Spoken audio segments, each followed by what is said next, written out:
for today, I'm sharing a quote by a Greek Stoic philosopher na si Epictetus. And sinabi niya, the more you seek to control external events, the less control you will have over your own life. Okay? So yung philosophy of Stoicism, that's something that's very important to me. And I always try to live under its principles because nakakatulong talaga siya na magkaroon ng better sense of control over my life. And primarily because one of its tenets or one of the most important lessons or key lessons sa Stoicism is yung pag-recognize na may mga bagay na wala sa ating control at may mga bagay na meron tayong control.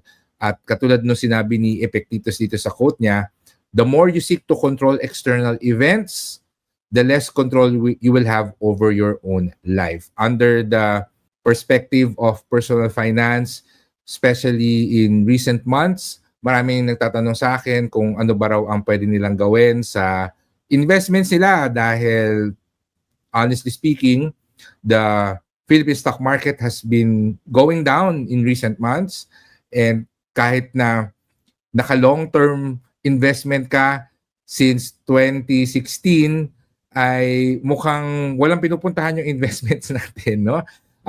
Well, in particular yung mga local investments. So the Philippine stock market has just been sideways.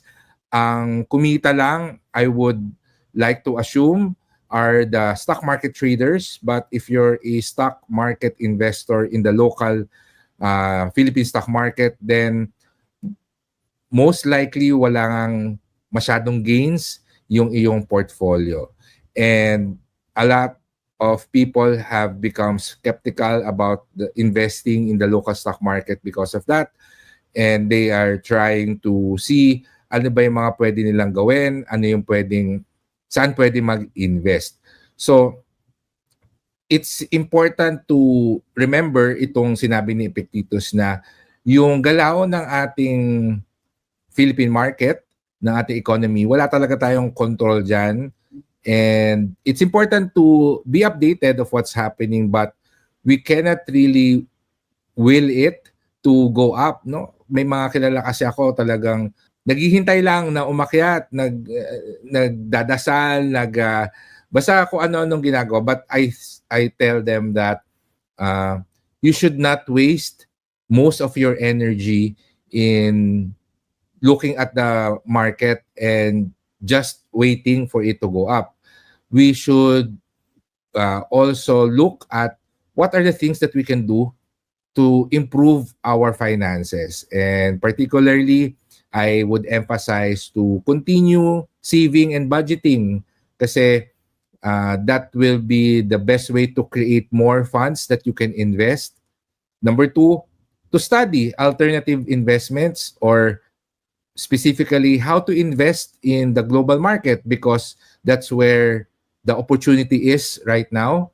So marami akong kilala na talagang nag-explore ng mga global investments like putting money in feeder funds, even in crypto, and opening accounts in foreign brokers para meron silang access sa mga global assets. At number three, focusing on earning more money. So, pwede nating tingnan ano ba yung mga side hustle or racket na pwede nating pasukan para mas tumaas yung ating cash flow at mas marami tayong mai-invest. So, hindi naman lahat ng investments in the Philippines are not doing well, no? Are sideways. Yung mga low to moderate risk investments in the country are actually doing good. Hindi sobrang laki ng kinikita but still it's all acceptable. For example, yung mga digital banks, they've been the best performing na paper assets, I would say, yung mga time deposits that are being offered in digital banks. So you could have put money there. Plus, you could have also explored by now yung Pag-ibig MP2, which is, I would say, the favorite investment of Filipinos today din. No? So, we cannot really control yung ating Philippine stock market, but I know that it's sad and frustrating that our equity funds, mga equity investments, mga stock investments natin are not really going anywhere in recent months/years. But hopefully, we will experience a new bull run or a rally on the prices, not anytime soon, but soon enough. As I always believe, yung economy natin, we have control over that every 3 years, which is during election time.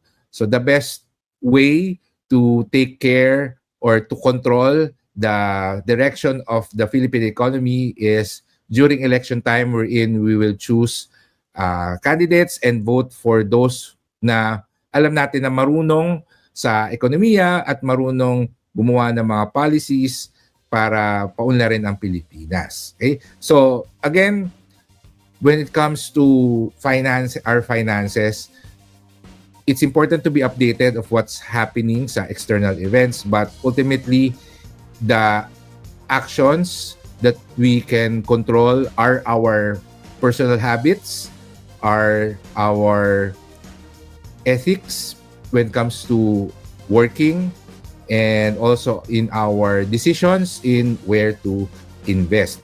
So, sabi ni Epictetus, the more you seek to control external events, the less control you will have over your own life. Kung lagi mong iniisip kung ano ba yung mga bagay na nangyayari sa paligid natin na wala naman tayong control, the more na nawawala yung focus mo sa nangyayari sa sarili mong buhay at pwede mo mapabayaan yung mga bagay na sana ay kaya nating i-manage. Okay? So that's our quotable quotes for today.